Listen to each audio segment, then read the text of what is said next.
9 కేసులు నమోదైనట్లు శాసనసభలో ఆవిడే వెల్లడించారు.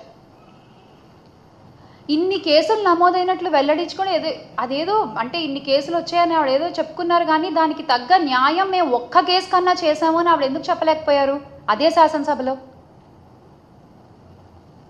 ఎందుకంటే మీరు చేయలేరు కాబట్టి, మీవన్నీ ఉత్తుత్తి మాటలే కాబట్టి. ఒక్కొక్క కేసు చూసుకుంటే మనము అనకాపల్లి జిల్లా రాంబిల్లి మండలం కొప్పుగొండుపాలెంలో 9వ తరగతి బాలికను ప్రేమోన్మాది నరికి చంపేశాడు. ఆ విషయంలో మీరు ఎలాంటి న్యాయం చేయలేదు.